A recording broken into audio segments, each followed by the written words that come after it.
We're looking at the Gospel of Sri Ramakrishna. We're on page 246. At the question, there's a devotee asking a question, what is the way, sir? And the name of the chapter is With the Devotees in Dakshineshwar. As you know, Dakshineshwar is the temple, the town where Ramakrishna worked as a temple priest, and carried on pretty much all of his service there, all of his ministry. We talked in those terms.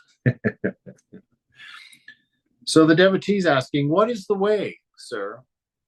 Meaning to enlightenment, to freedom. The master, there is a way. One succeeds if one develops a strong spirit of renunciation. Give up at once with determination what you know to be unreal. You know, this is really a pinnacle teaching. And it took me, well, it's still taking me time to figure it all out. But this idea of a strong spirit of renunciation, it means don't be mealy-mouthed about your renunciation. If one of the signs of not being strong in your renunciation is that which you have renounced continues to bother you over and over and over and over again, because you yourself are giving it that energy, because you yourself know there's a chance that if it bothers you enough, that you'll give in or you'll sample it again. And so this strong sense of renunciation is very important for your inner peace. You know, it's very important for your inner strength. But know that in your mind, it's always important to know that phrase that I keep using. There's only one of you in there. And if that one of you has renounced, then who is it that's trying to talk you out of it, right? There is no one else in you but yourself. And so if you have voices that are trying to argue with you, or thoughts that are arguing with your resolve, then ask yourself, who else is there in here? I am in here alone. And gather your strength into that unity. And as soon as you withdraw from an interest in that thought will cease. That thought will take on the nature of a thought. It'll rise, it'll show, and it'll fall back into the emptiness. And so when Thakur is saying, be strong in your renunciation, it's like, know within yourself, you will not pick this up again. You will not take this again. And with that kind of renunciation, that kind of resolve, you'll have a greater peace of mind. You'll grow much faster, and you'll enjoy an inner bliss that won't be found because of the noise of argument if you don't have a firm renunciation inside. And he says, so give up at once with determination, right? So it's a strong act of renunciation, what you know to be unreal. Regina, we're on page 246. So this idea of unreal, we know the master describes unreal as what? Anyone know? What is unreal? That which is not permanent. Right, that which is changing. Right, that which is changing is not real. And we know that because everything that is changing is only a what? It's a thought. Right? All objects in the world are thoughts. Everything we encounter is a thought. And so if we see them as that, we know that they're unreal, because the object that they're representing is changing. It doesn't have any inherent existence of its own. It is there because of the light of consciousness within you is reflecting off of a mind that's infected with me and mine. And so it has created these objects as separate from itself. And since it doesn't fully know them, it places them outside of itself. And you're left in that sense of duality, that sense of two-ness, where there really isn't a two-ness. There's a oneness everywhere. So he says here, give up at once with determination what you know to be unreal. Once, when I was seriously ill, I was taken to the physician Ganga Prasad Sen. He said to me, I shall give you a medicine, but you mustn't drink any water. You may take pomegranate juice. Everyone wondered, how could I live without water? But I was determined not to drink it. I said to myself, I'm a Paramahamsa and not a goose. I shall drink only milk. Right? So he's sharing from himself. Where did he go for his strength? I am a Paramahamsa. He went to his identity. I am a child of the mother. That's what Thakur, that's what Swami Prabhupada yelled at me the one time I went to him and confessed a big mistake that I made, and I was weeping and all befuddled by it. And in the midst of that, he said, why are you crying? You are a child of the mother. And so remember who you are. In another place, he uses the phrase, I have chanted the name of God. How could I be a sinner? So it's a matter of exerting your nature. I am ever free. I'm ever pure. I'm ever beloved of God. Why would I ever be willing to do something that blocks my view of that? Why would I do something that steals my mind from the feet of my beloved? So he gives us all these little clues here. He said, I shall drink only milk. I'm a Paramahamsa, and so I find my strength in my identity. So we find our strength in our identity, that image of the beloved that is within. We are divine. And so when we see ourselves called by the objects of the world, or called by the senses to pay attention, or called by the mind to wander, it's up to you to remember who you are, and to understand the nature of what's calling you and what's tempting you, to understand its unreality.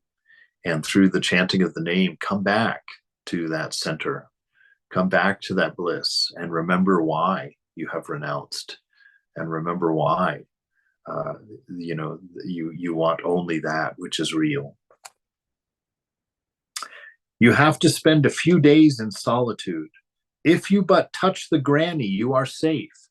If you just once touch that presence within, if just that once, for a split hair second, you can catch a vision of your ideal dwelling within you, or you can find that solitude of your inner shrine, that where the mind is silent, where the mind is not heard.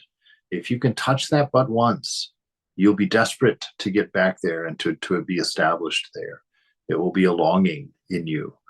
Ramakrishna tells that story of the thief that lives in a room knowing that the next room next door, that it's stuffed with gold. And Ramakrishna said that thief will not rest for a moment until it has figured out a way to get to that gold in the next room. Have that kind of attitude about your spiritual life, that kind of zest and zeal, and you will, as many of you may know, just that touch of that experience. Turn yourself into gold, and then live wherever you please. After realizing God and divine love in solitude, one may live in the world as well. To recalls father, that is why I ask the youngsters to stay with me, for they will develop love of God by staying here a few days. After that, they can very well lead the life of a householder.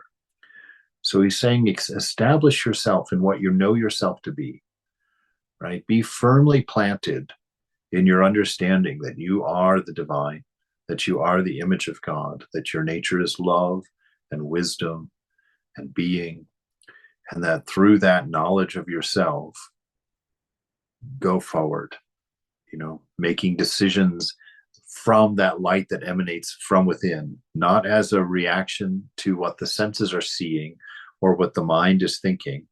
We don't want to live in reaction to that information. We want to live in response to our nature, so that when something happens outside, we don't take into account what it is. We always take into account what I am, what we are, in order to respond to that, to make sure that we don't respond from anything but love or wisdom. We don't respond in anger. We don't respond in jealousy. We don't respond in spite. We always respond from nature, from the love of the divine. And if you do this, he says, that's why I say to the youngsters, let them stay with me and develop love for God. After that, they can very well lead the life of a householder. So it won't matter. Once you've established yourself in your identity, you can do anything. You can go anywhere, but it takes practice. It takes work for us to establish that inside. We shouldn't get cocky at some point and think, I can run out and hang with my old friends doing my old things. It won't be much time at all before those samskaras awaken. That one story I told you where I got turned in by one of the nuns for having coffee at a cafe on Polk Street in San Francisco while Swami was gone on a trip to India. And, I got called into his office. I went and sat in there. And he told me, he said, "Oh, see, it seems that you were going to the coffee house when I was in India." And I said, "Oh, yes, Maharaj, I was on a walk and I just thought it'd be nice to have a cup of coffee."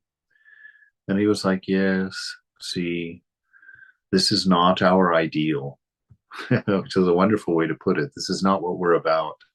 And then he told me a very important thing. He said, "See, if you go into old familiar environments, you may awaken a samskara, and who knows what will come of that. It'll wake up your old habits, your old thoughts, your old desires. And so once you've renounced something, don't put yourself in a situation to be around it again. Don't be in a situation thinking that you're fine, because the mind plays like that.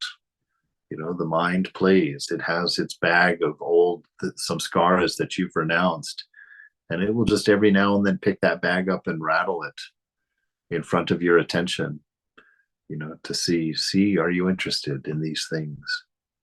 We see that happen to Buddha, to Jesus, and Ramakrishna before their enlightenment, that they were presented with all of the desires of this world, and they had to sit firm. They had to sit firm and know their nature, know who they are. And they stood against that final temptation like that, to live a lie. And they didn't. They stood firm. And so that's who we are. Be like Nachiketas in the Katha Upanishad. As we're sitting here in death's waiting room, all of us at this moment, and we're asking for the nature of truth. We're asking for realization. And the king of death is saying, "Oh, no.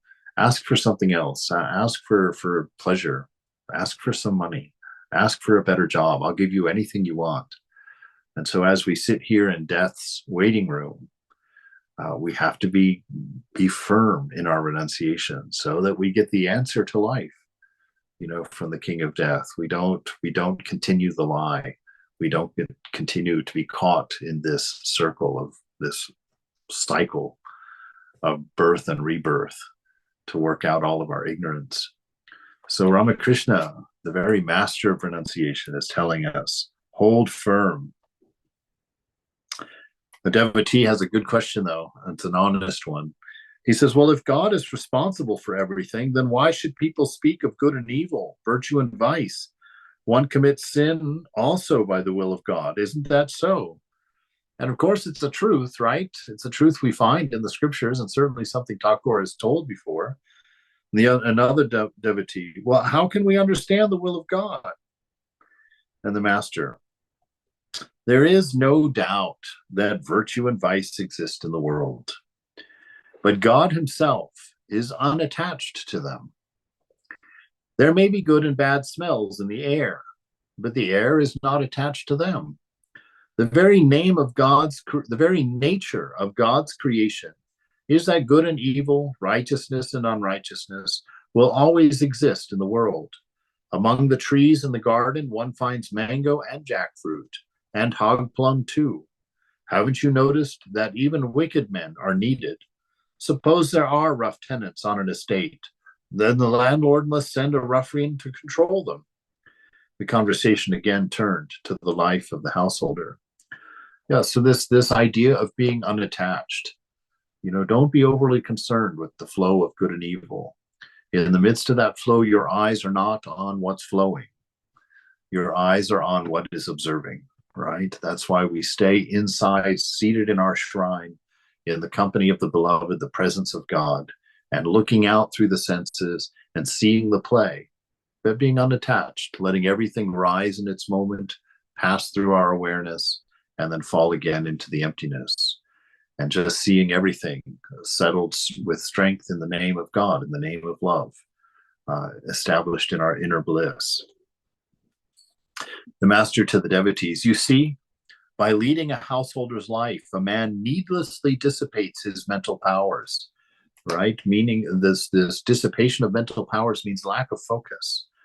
It's just constantly giving attention to all these thousands of things out there that don't need your attention, and that dissipates your strength, that creates a multiplicity inside.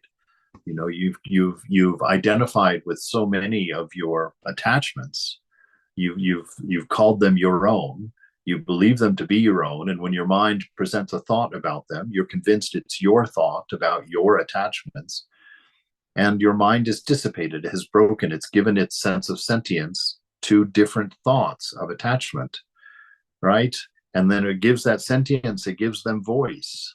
Those thoughts come back with their friends, their memories of good times. They tell you stories, and your ego adopts those stories. That identity is what creates that story, the identity with these various thoughts that you've collected, that you enjoy, these various experiences, these various objects. And so when we're exposed to them, if you go out to Disneyland for the day, you can tell how exhausting that is, because by the end of the day, you get back, to wherever you came from. You're like, oh God, you return to that quietness. That's because of attachment. If you're able to go to Disneyland without attachment and just observe, staying in the quiet zone within, you'll have just as much, if not more, energy at the end of the day than you started with. Right? So that's always a good way to know whether you're living with a dissipated mind or a focused mind. If you're focused and you remain inward, you gain energy. That bliss, that life force, that prana within you remains contained, remains strong. But if you go around attaching to things, that prana gets expended. It gets attached to those ideas. These things start running in the mind, and then the energy to fight them, to just be lost in the midst of it, is exhausting. So you see, by leading a householder's life, a man needlessly dissipates his mental powers. Needlessly meaning you have a choice. If you're going to go, establish yourself in the morning in your practice. Breathe in, breathe out, take the presence of God, prepare yourself. And when you go out into your day at Disneyland, which really is what we're doing, this whole world is Disneyland from the divine perspective. When you go out into Disneyland, remain established, see the play of the beloved, and be unattached, be uninterested. Enjoy it, watch it, see it all happen, but from the view of the witness, right? Not from the view of the doer. And you will then be able to hold that energy and keep that focus within and keep yourself strong. The loss that he thus incurs can be made up if he takes to a monastic life. The first birth is the gift of the Father. Then comes the second birth, when one is invested with the sacred thread. That's the Brahmin, coming of age. He gets invested with the sacred thread, his identity of being a seeker, a lover of God. There is still another birth at the time of being initiated into monastic life, right? One of the things that we do when we take our sannyas is go through it's a really long ceremony where you do a funeral for yourself, for your parents, for all of your friends, for all of your relatives. And then you do a little bit of an offering and a prayer for all of your ancestors, going as far back as you can remember, and even beyond what you can remember. And so it's another birth. Of course, in Christianity, they have baptism. I was just reading today in that book, You Are Here by Thich Nhat Hanh. He has a part in there where practice of being in the moment, gives you rebirth. That moment is always new. You are not destined to repeat your past in the moment. If you can see it with awareness, if you can be present, then you can this moment be what you've always dreamed of being. Like Mother says, you can have your enlightenment this moment if you want it, right? And so there's all these beginnings for us, all these different places in life where we have a new birth. The two obstacles to spiritual life are what? Lust and greed, right? Because both of them are locked into body identity. In order to lust, you have to firmly be established in yourself as a gender, as a human, as a whatever, in order to have or indulge in the desires and the pleasures of that identity. And there's nothing like the pleasure that comes from that to get you stuck in an identity, to get you stuck in begging the world for its little micro doses of a divine bliss, which ironically you carry an infinite amount of within that you're not aware of. So the two obstacles to spiritual life, lust and greed. Attachment to lust diverts one from the way leading to God. You have to go the opposite direction.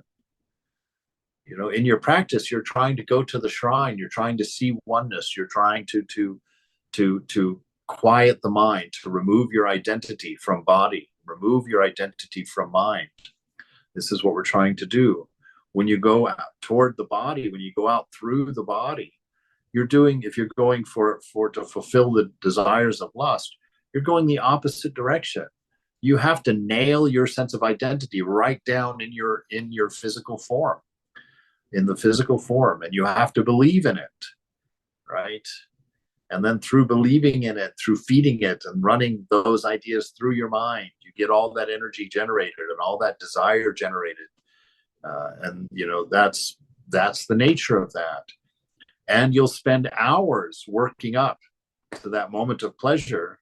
And then when it's over, what are you left with? You're left with maybe a few minutes of satisfaction, but it won't be 30 minutes more until the mind is once again ready for more, wanting more. That's its nature of this world.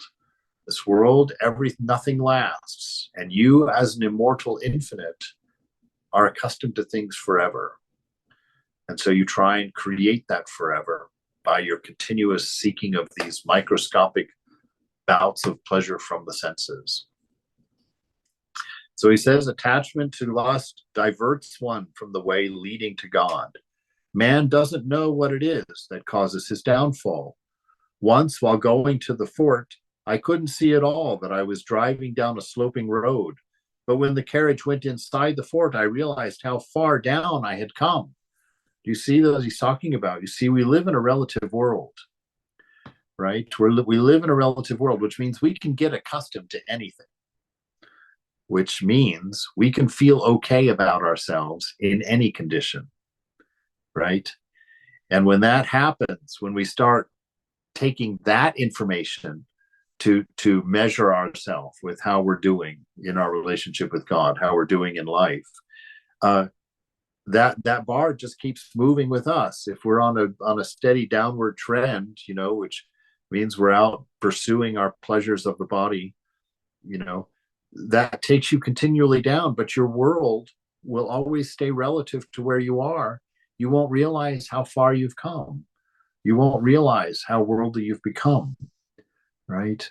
And so it's very important to stay alert. That's why all this talk of being the witness, of watching the mind, becoming intimately aware of how it operates and how it happens, because this world is relative, you know, and you can go all the way down and still believe that you are a good person, you know, which you might be a good person, but you won't be a free person, you know. And so pay attention. And that's why we read scripture. That's why we keep Thakur in our mind. Thakur is our ideal. Jesus is our ideal. Buddha is our ideal. Holy Mother is our ideal. You know, we use their lives as our measuring point of how we're doing, right? Of how we're doing.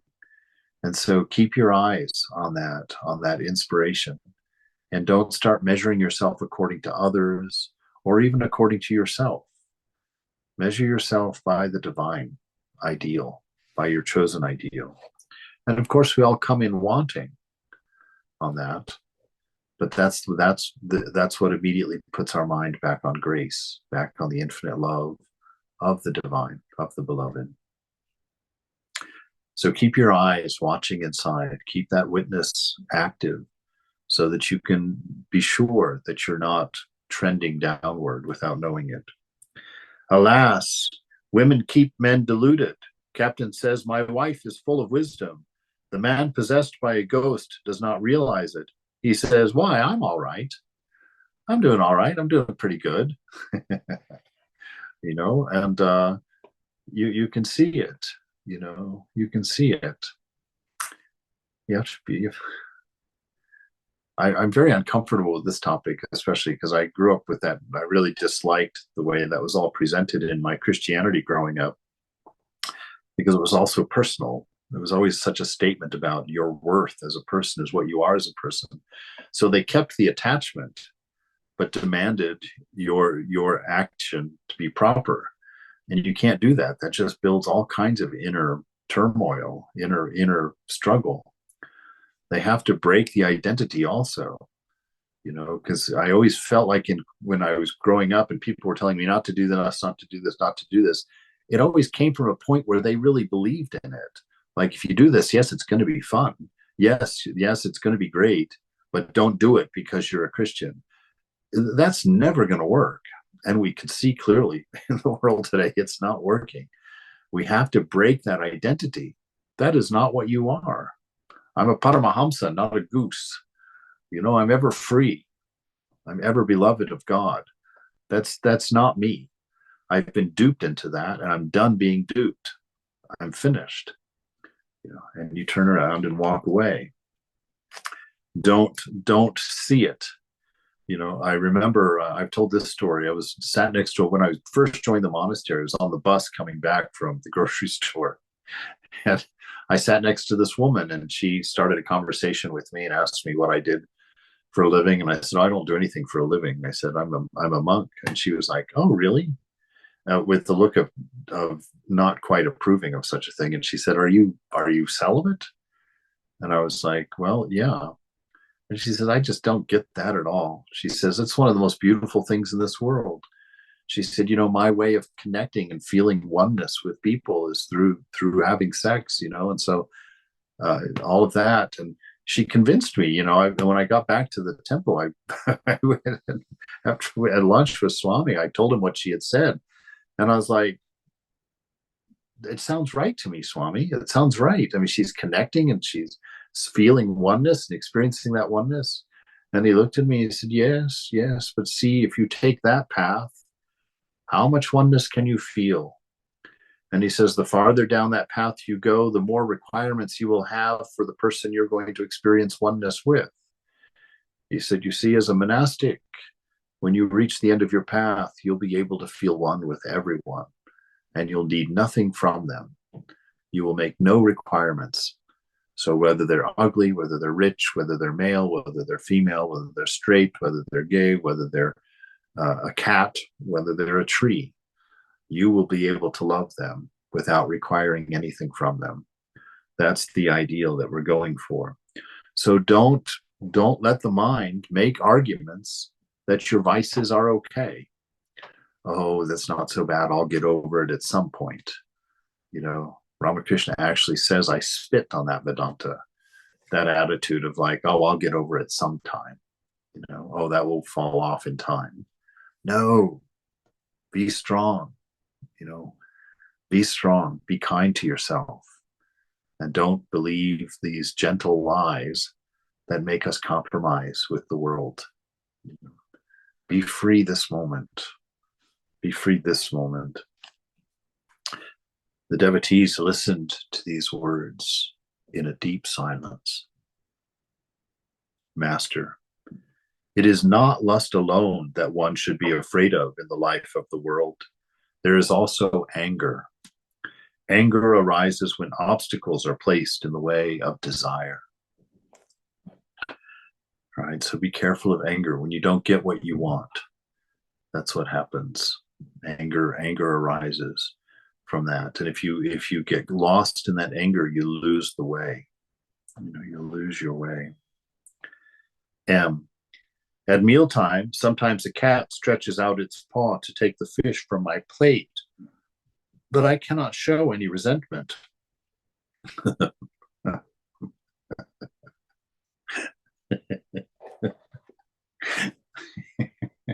Sorry, I'm just being reminded, when somebody says something like that, and you just look at them like, what? How does that have anything to do with this? But this is great. So at mealtime, sometimes a cat stretches out its paw to take the fish from my plate, but I can't show any resentment, master. Why? You may even beat it once in a while. What's the harm? A worldly man should hiss, but he shouldn't pour out his venom. He mustn't actually injure others, but he should make a show of anger to protect himself from enemies. Otherwise, they will injure him. But a sannyasi need not even hiss, right? So the ideal, that the highest ideal is non-resistance, but also non-participation, in these vices, in the ways of pleasure, the ways of ignorance. It's like, yes, all those things are there. And if somebody is pushing you toward it or insisting your participation, it's all right to yell, it's all right to stomp, it's all right to show some anger, but don't actually injure. Just hiss, make a show of your establishment. Like, no, I won't, I'm not going to go out with you guys to do that. You guys can all come here tonight, however you're going to play it. But be strong, know who you are, and be firm in that identity, so that you can be free, so that you won't be stuck in this circus forever. A devotee. I find it is extremely difficult for a householder to realize God. How few people can lead the life you prescribe for them. I haven't found any. Now, see, this might be true, but you see the effect of this. It's making room for your delusion, because you're what? This person is doing what? They're comparing themselves to others, right? As the goal. And this is not the thing. We keep our mind on our ideal, inside ourselves. The master. Well, why should that be so? I have heard of a deputy magistrate named Pratap Singh. He's a great man. He has many virtues, compassion and devotion to God. He meditates on God. Once he sent for me. Certainly, there are people like him. Right. So know that there are realized souls in the world. There are great men and great women who have done this work and who are doing this work, even amongst our number. People who may not be realized, but are certainly touching things, ahead of us. And so we take encouragement in each other. We take encouragement in grace. We take encouragement in love. We take encouragement by the promises, by the scriptures, and by experience. Those times when we've touched these things ourselves.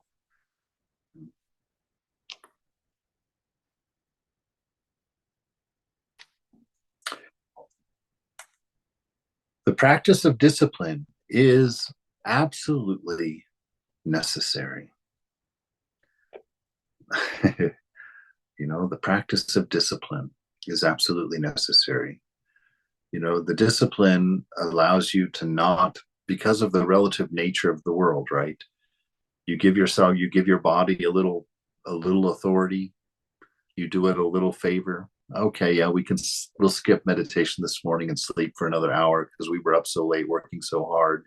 It'll just be a one-time thing, right? And then the next thing you know, you're not meditating anymore, because that's the nature of the world. You don't realize that it's just a steady downward ramp once you start giving into the body, giving into the needs of the mind and body as being your own needs or your own desires.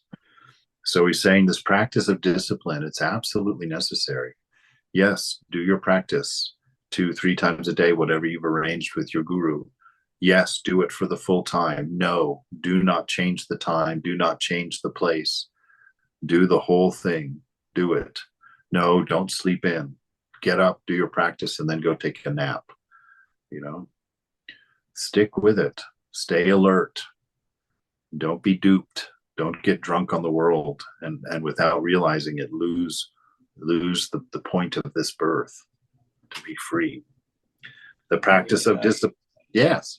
Yeah, this Srikant. I'm right now in that phase where, yeah, it's I'm fallen down the path and it's very struggling to get back up. So what you said is very true. That yeah, I mean, I don't know how to resolve it, but I'm struggling to get back Yeah. up. Yes. We'll do it in small steps. Just be aware, change the direction. This moment, you're starting out free. This moment doesn't drag your past into it. It doesn't drag your past decisions into it. This moment, you're free. So in this moment, do what's right. That's all. Don't worry about the story of the rest. Don't worry about the big things. Stay free in the moment and get back to your discipline, to your struggle to go forward. Don't bother with feeling guilty. Don't bother with feeling sadness. Don't bother with remorse. Just do what's right in the moment and keep going. Right. And so sometimes I think, who am I to judge, what this thing is doing? See, I was thinking like, see, everything is Brahman, everything is Paramatma. This entire world rises up from Paramatma and goes down into Paramatma. In the middle also, it appears like a world, but it's still Paramatma, right? So I get a feeling that, I don't even know how I'm seeing, how I'm hearing, how I'm making these noises, how I'm, then who am I to judge what this thing is doing? It is just God alone. Going back to the question of the devotee who was saying that, if everything is God, why are we judging in good and bad? Right. So Right. is that thinking correct that, why am I judging that, I'm doing right or wrong? Is that is the right way of analyzing it or thinking? Well, the thing is if you're watching your own mind, you'll know. Ask yourself, why am I wondering if this is right or wrong? Check and see. Is it because you desire the wrong, that you want it to be fuzzy? It's like, oh, it's all God. So I had 9 pieces of God cake. Who cares? It's all God. But then you're sitting there, well, should I have the 10th one? Well, of course, it's all God. What does it matter? So ask yourself, why is it important that it's all God? Because the matter of fact, if you really saw that it was all God, you would have no desire for any of it, because you would know that you're inundated by and through with God. God is in everything is God. So if everything is God, what are you wanting? Why is it an issue? So we have to be careful with that too. It's like, make sure that your discernment is for freedom and not for indulgence. If you're discerning because you want that 11th piece of cake, and like, oh, good God, he's gotten to 11 already. But if your discernment is to undo your strength, run as quick as you can to the shrine. You're in trouble. Somebody has doused you with gasoline sitting in front of a campfire. You need to go run, get out of that situation fast. Right. Yeah.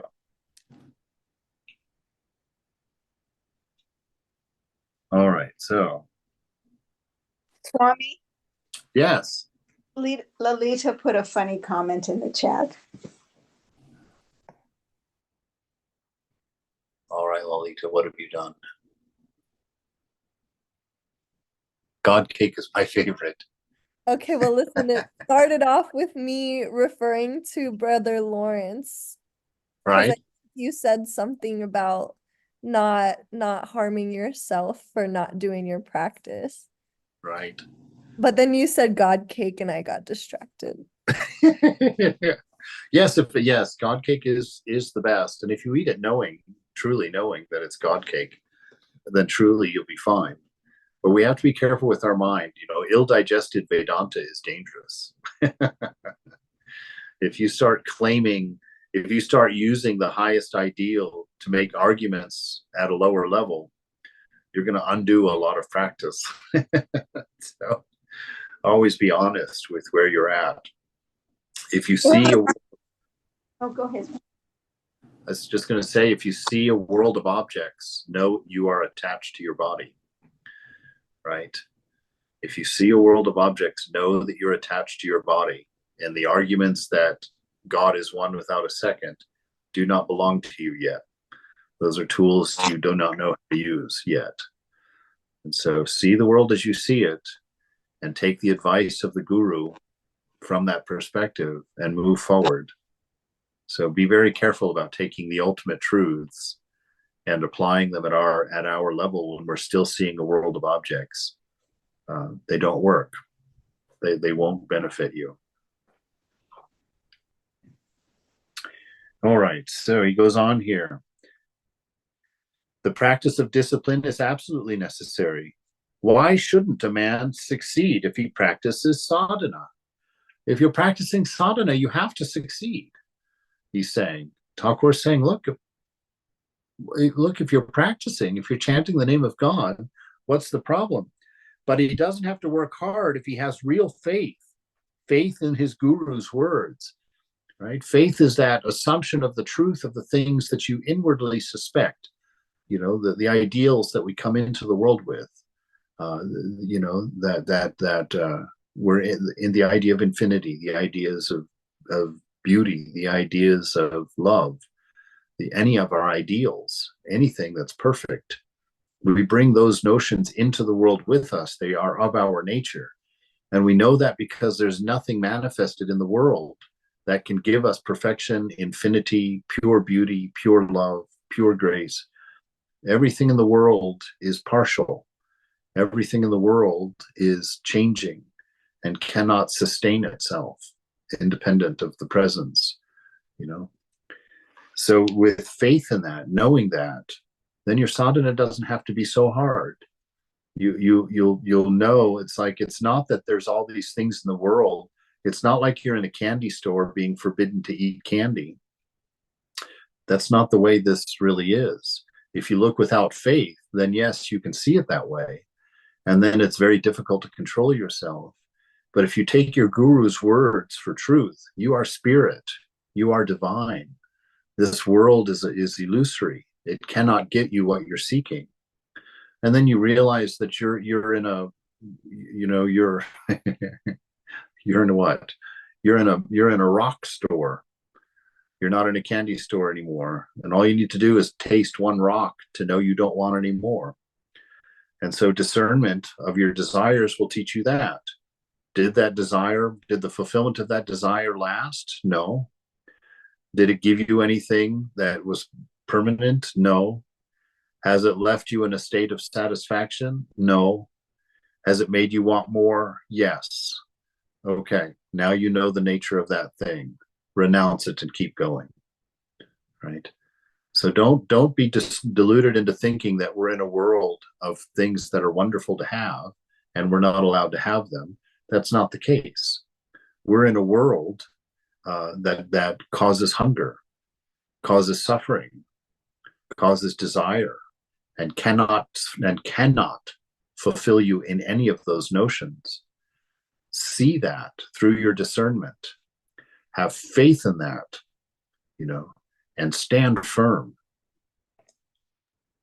Once we also, Swami, I'm struggling with this a little tonight. Okay, so I'll just I'll give a question. What does a Vedantist say? What does Sri Ramakrishna say to a householder who engages only with relations with their partner? So monogamous sex. And so, what does he say about it? And then would you say that it's more of a duty, which is kind of like the old school Christian thing that your duty is to make babies? Or is it okay to then enjoy the experience with your partner, which is biologically it's akin to lust? Well, it is. Sure, it is lust. Yeah, that question is going to depend on the person who's asking. for what answer it is. You know, certainly relations within your marriage are allowed, right? They're allowed and they're blessed. Yeah. And what's that? So those relations are allowed and they're blessed within the marriage. Now, Thakur says, you know, before we run away thinking, woohoo, I get a free pass. You do get a free pass. You're married, you know, and there are ways of navigating that path and growing closer to God. But Ramakrishna says the ideal, he says, you know, okay, so have 1 or 2 kids, and then live as brother and sister, encouraging each other forward in your spiritual life. All right. So he says, so that's the ideal. So you kind of get it, right? You're allowed. That's why marriage was given as an institution. That's why we formulated it. And by having it with one person, if you have your discernment working, it's easier to see that you can see the nature of it quite easily, and you can move forward. You know, you can renounce it. This is why it's good to have a partner that's also spiritual, you know, so that they're working along the same lines as you are. So it's blessed and it's allowed, and there's no judgment about it. But use it as a tool to transcend. Don't use it as a license to indulge.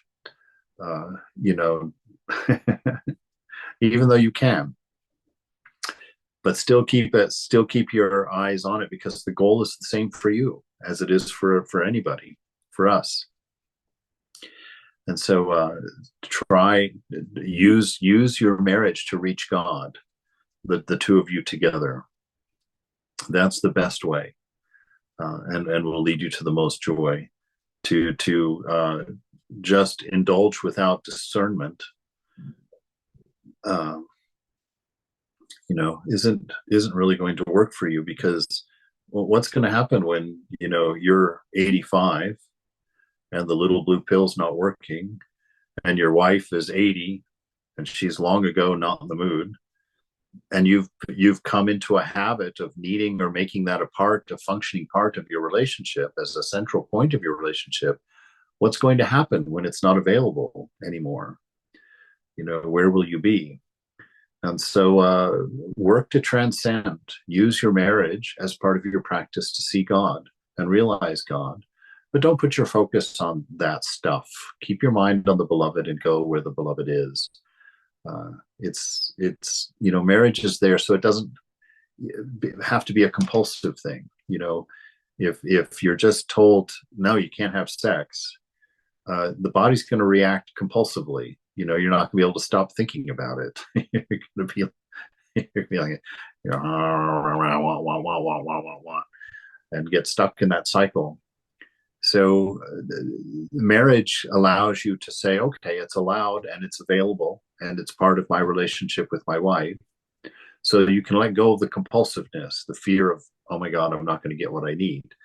You know, so it allows you to relax all of that feeling. You know, it's like, yes, it's allowed. Yes, it's available to you. Yes, it's blessed by God, but still use it to transcend. Still use your marriage as a vehicle of transcendence, as a vehicle of enlightenment, and go forward like that. But don't get, yes. Sorry, but you're saying it in a very nice, soft way. But actually, I was told, I don't know, but I was told that in some other scriptures also it's clearly said that marriage is to have kids, and then after that, one should abstain from sex. It's only for procreation. I mean, and that's why all the time in the gospel and in Vedanta, they always talk of lust and gold. They don't talk of other vices as much as lust and gold, you know? Right. Uh-huh. So it is a very, I mean, it is, yes. I mean, now we've all like before, like most of us who are here were not into Vedanta and they're already leading a path of a householder. So it's very difficult in the midstream if your partner is not into Vedanta, you know? So it's very, I mean, it's a gray area. That's what I think. Right. Well, it's not that it's a gray area. you know, it's clear. I mean, our bodies are not going to be around forever. So don't live in such a way that you're going to need it forever for your happiness, that you're not going to be content unless you're feeding it or pampering it or serving it in some way. Right. So yes, the ideal is, that'll be controversial. It's like St. Paul says, I wish that everyone was like me, was a monk and didn't need it. He says, but not everyone is like me. He says, get married. He says, it's better to get married than it is to burn, meaning to have your passions burn for attention all the time. You know, it's like, he says, it's better to get married than to just go out and be a swinging single. You know, he's saying you'll get trapped. You're more likely to get trapped if you live outside the bounds of marriage and are burning. You have a lust burning in you all the time.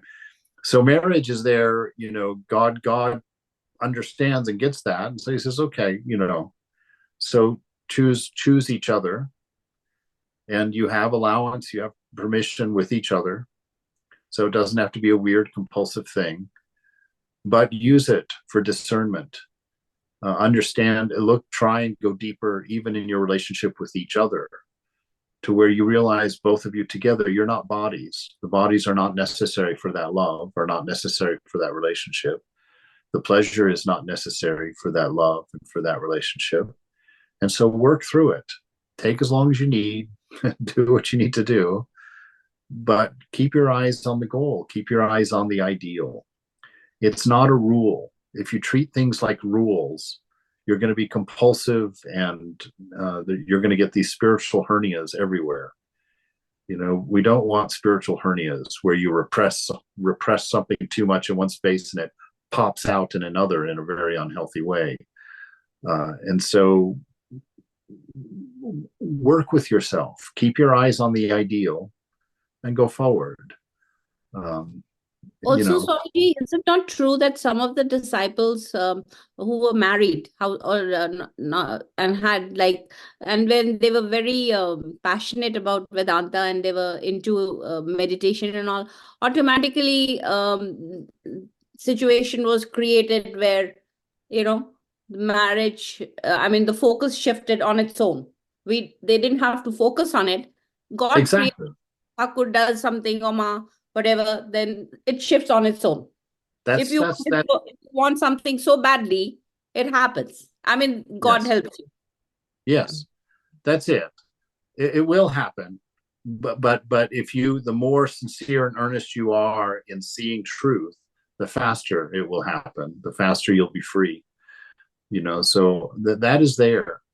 You know, like Thakur, when you know, he one night woke up in the middle of the night and he was looking at Sharada laying next to him, and he said, what is this female form, you know, that is such a desire and such a pleasure? And he says that he actually reached out to touch her in that way, and went into ecstasy, went into samadhi, and that was the end of that, you know. So that's the thing. That's the way it should be. You know, that he reached out. It wasn't forbidden to him. He was allowed. He could have done that. They were married. And so he didn't stop himself from reaching out. But because of the purity of his mind, even that reaching out, even in the thought of what would be attained in a pure mind, boom, he was in ecstasy. He was touching the real thing and not the symbol of the thing. You see, that sex, that union with his partner is the symbol of union. But you touching the divine within you is the thing itself. So come to know that. You know, you want the thing itself. You don't want the symbol of the thing. And so just keep that clear in your mind and go forward. But don't get hung up. Do not make your spiritual life about a set of rules, but also don't undo the rules for the sense of license. You know, look at why the rules are there and pay attention to that, not so much to the rule. Because really, I talk about spiritual hernias because they're a very real thing. If you start repressing an aspect of yourself without having worked through it with discernment and ending up in renunciation, then that repression is just going to manifest in some other weird way. That's where, so just know that. So the point is not, yes. I wanted to make a comment, but I'll wait, you finish. Okay, I think I'm pretty close to finish. I was just saying the point is not to not do it. The point is not about what we're renouncing. Pure, healthy renunciation, mature renunciation keeps its eye on what it's going for, not on what it's leaving behind. So your renunciation. That's very well said, Swamiji. Yeah. Renunciation is keeping your eyes on what you're going for, not on what you're walking away from. Jesus says it in an interesting way. He says, he who puts his hand to the plow and looks back is not worthy of the kingdom of God. Right? So don't keep your eyes on your desires as you're renouncing them. Oh, look at all those nice things I've left behind. If you will fail horribly if you long for the things you've left behind. Yes? It's almost, I'll just make a quick comment and then, Please. But it's almost like discernment and renunciation have to be in lockstep. Yes. If you're doing one without the other, you're going to get in trouble. Yeah, it won't work. If you try and renounce without discerning, you're not going to be convinced that the thing you're leaving behind is not worthy. If you leave it behind thinking that it's beautiful and worthy, how are you going to leave it behind? Eventually, you're going to run back and get it. Discernment is about realizing that this world is not what it seems. It cannot fulfill you. It does not last. And that it always leaves you more hungry than you were before you fulfilled that desire. Know that is the nature of the world. When you see that, then you're ready to renounce. And when the mind gets cloudy and starts playing back old tapes of pleasure, you turn on that discernment again and you say, look, mind, we've already done that. We explored it. This was the result of it.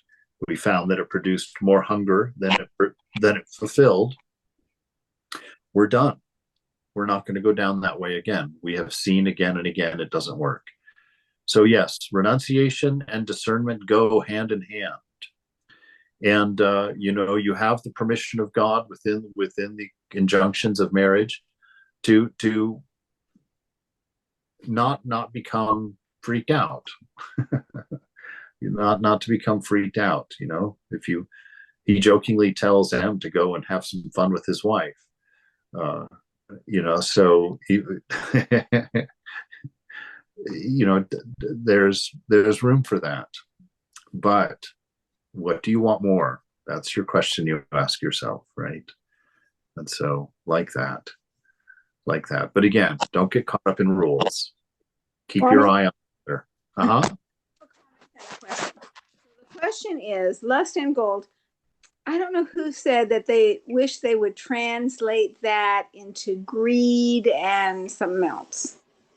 Well, no, he normally says woman in gold because he's talking to a bunch of young boys usually.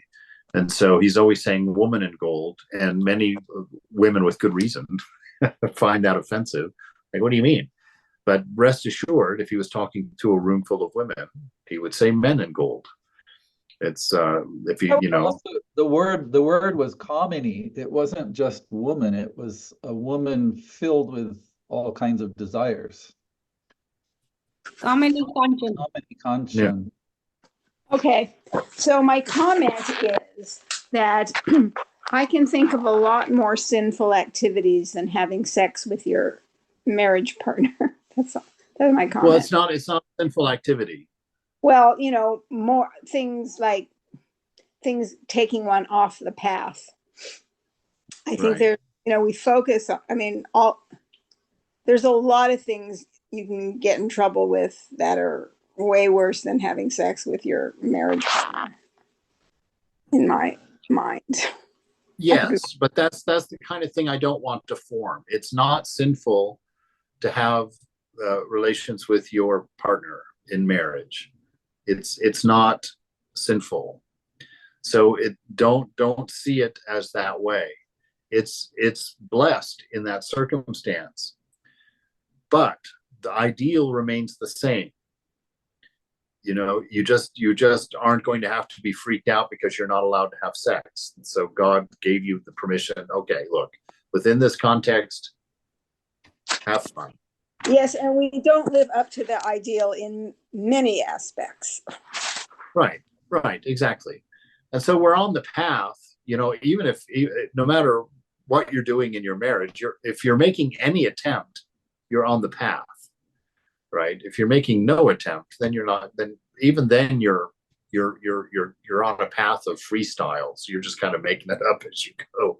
It's going to take you a long time to get to the top of the mountain that way, but you can certainly get there. So yeah. So see what we're saying. I mean, that's the summary. It's like there's nothing wrong or disqualifying about having kids with your wife, or about indulging in that relationship with your wife or your husband. There's nothing wrong with it, but use it for discernment. Use it for discernment, and come to a place where you and your wife will be able to love each other when the bodies aren't working, when the bodies are where she's no longer beautiful and you're no longer handsome.